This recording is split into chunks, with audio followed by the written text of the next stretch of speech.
Well, here we are, the start of a new month.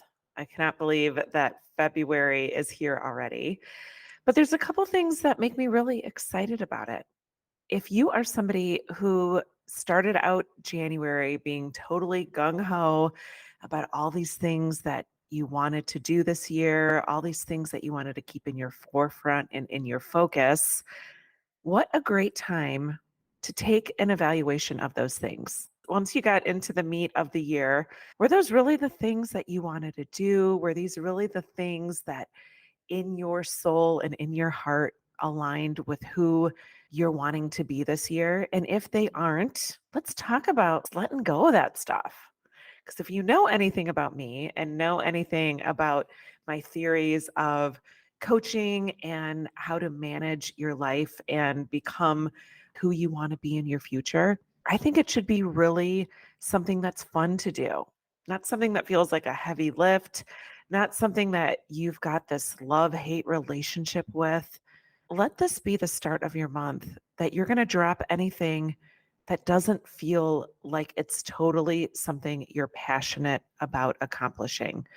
And if you go back to the episode I did, I want to say it was early January. I don't remember which episode number it is, but we talked about choosing goals in a way that feels really easy. Starting with the things that are really fun to do, the things that don't feel like such a heavy lift, and like micro dose your goals out and see what you can accomplish by starting from that mindset instead of thinking that you've got to carry the burden of something on your back in order to be the version of yourself that you want to be. It could be every month we do this type of evaluation, but let this be your start of February in your way of evaluating what it is that you want to be and who it is you want to be just this month. So, February, I'm wearing red if you're watching me on YouTube because we're going to talk all month about relationships. Yes, because it's Valentine's Day. And yes, because I love red.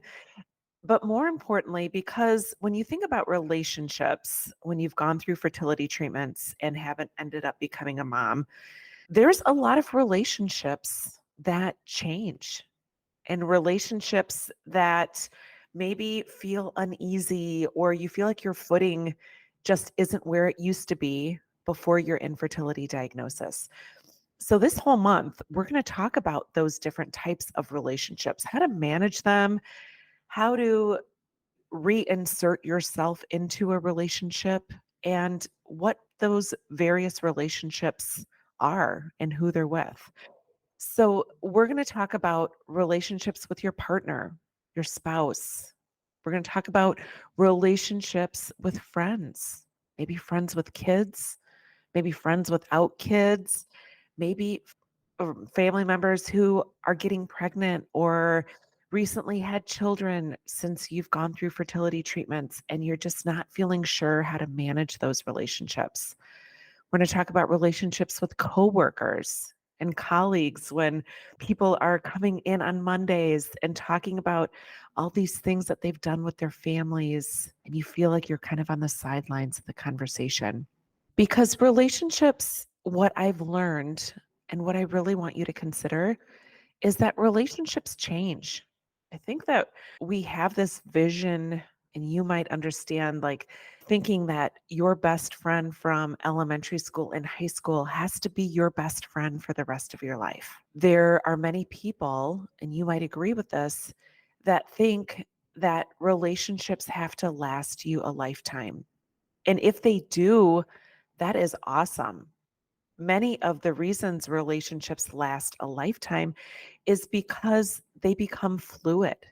And the way that your friendships, maybe the way that your marriage, maybe the way your role that you play in your family changes and it becomes more fluid. And those things adapt to who you are now.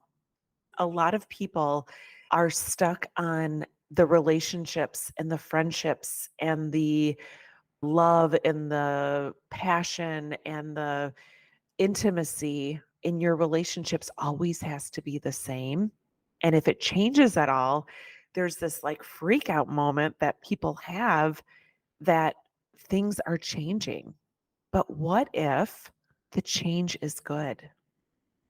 What if the change in your relationships bring you an opportunity to either open up to more in that relationship or maybe know that that relationship, that friendship, communication, the way that that person has shown up in your life, maybe that circle is closing.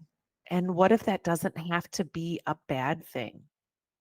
Or maybe the relationship is open to changing its form and its frequency and its style of communication. And what if there's an opportunity for new relationships to become formed? And that's something that we'll talk about later this month. But finding new friends when you're childless, that's a whole different conversation. I was out to dinner just on Monday with some girls that aren't historically part of my friend group, but we've become connected through different people and we all went out to dinner together and we talked about like as you get older and as you are somebody who doesn't have kids, it doesn't mean that you can't have friends that have kids, but maybe you can start finding new friends that don't have kids. And that's why I started my meetup group. My meetup group is nearing 500 women in just the Chicagoland area who want to hang out with other women who don't have kids. And that doesn't mean that all of us have to be besties, but sometimes it's just nice to go to a place and meet new people that you know aren't going to be asking you about how many kids you have or what you do on the weekends with your kids or how old your kids are, like all these random questions. And that doesn't mean that finding new friends and creating new friendships has to replace old ones. But if we tell ourselves that we've always got to be in the same friendships, it's kind of boring. Think about it. You all know me. I love clothes, I love fashion. When I go into my closet, sometimes there's clothes that are my go-tos. There are my clothes that like this shirt that I'm wearing today. I've probably had this 5 years and I love it. It's this beautiful soft velour cozy shirt that looks super cute dressed up or dressed down. And when I go into my closet, it's probably going to be a staple for a while. But there are times when you want to cycle out your clothes. I have a consignment shop where I sell a lot of my clothes that I've cycled out, and those move on. Those go to somebody else. Like, what if relationships were the same way? You have some that you hang on to and you wear them different ways. You interact with them in different ways, but you know that you want to keep them in your closet. And then there's maybe some that you're ready to move on and pass on to somebody else because either they don't fit you anymore, maybe those clothes or those relationships aren't your style anymore. They're not reflective of who you are in this version of your life. And being okay with that makes it much less dramatic. So this month, we're going to focus on those areas, on those relationships, how to manage them. And if you want to retain them, let's figure out a way to retain those friendships and your relationship and maybe reignite the interactions you have with your partner or with your husband or with people that you want to keep in your life and maybe figure out a way to make that relationship start forming a new type of connection for you. Because if things never change, they get really boring. So it doesn't mean that you've done something wrong or you're unrelatable because you're childless now and you're less than and the things that you bring to the table are not as exciting or when you think about being intimate with your husband it just seems like for so long the intimacy was really focused on whether you were going to have a child or not and things were timed and they seemed routine and they seemed like being intimate became an order from the doctor instead of something that gave you connection with your partner. Tune in this month and let's get rolling on creating relationships that really feel good again. And before I let you go, I want to tell you that I started my advanced certification in post traumatic grief. And I'm going to be reaching out for people to help me with my practicum hours. So, one of the assignments that I have is to coach women who are feeling grief. And if you know anything about how I think of grief when you are childless after infertility, a lot of people don't recognize that as grief because we haven't physically lost something. At least in my circumstance, I was never pregnant. I never had a miscarriage. So when I became childless after infertility, I was grieving a dream that I had. And so these are the type of things that I want to talk about and why I'm going and pursuing this advanced certification. My instructor is going to be wanting us to submit some coaching so that I can be evaluated. So this is something I am going to offer you free coaching with me. And if you could be somebody who would be willing to let me coach you as I'm getting stronger in some of these tools, I would love to have some volunteers to help me submit some coaching for evaluation so I can continue to get better with my coaching in the area of grief. So if that's something that you would be willing to do, I would so appreciate it. Send me a DM on Instagram at lana.manikowski, or you can email me at hi@lanamanikowski.com, and we'll find a time that works for us. I just need like 30 minutes of your time for us to have an open and honest conversation about some of the ways that you are feeling grief in your life. So I would love, love, love if you would volunteer and help me with that. My first class of 2024 in Thrive After Infertility is starting tomorrow. I am so freaking stoked.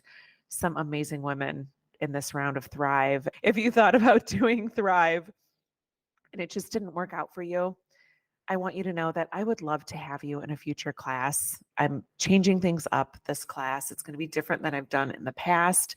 As I've grown as a coach, I want to continue to grow in the approach that I have. So this class is going to be much different than my last classes. So I would love for you to join us the next round of Thrive. Also, the Others Day is coming up May 11th here in Chicago. If you're thinking about coming in, book your ticket. Saturday, May 11th, we are going to have the brunch. I am going to be getting you details very soon. I'm finalizing the location, but it is going to be somewhere in downtown Chicago, of course. Beautiful, elegant, well catered, well champagned. If you know me, you know that those are my things. And I want you to be there. I want you to meet other women who are childless, not by choice, other women who maybe feel discomfort or sadness around Others Day. Because, the mission of the Others Day is not just for women who are childless, it is also for women who maybe don't have a mother anymore. Maybe they never had a great relationship with their mom. And when they go down the aisles of Target and they start to see all the Mother's Day hoopla, they feel just really disconnected. And that is what the Others Day brunch is for. So book your ticket if you are out of town. I do have a wait list, so I would love for you to get on that. So reach out to me if you want to learn more about the Others Day brunch. But most importantly, I want you to know that it's never too late to discover your meaning. I love you and have a beautiful week. I'll talk to you next week.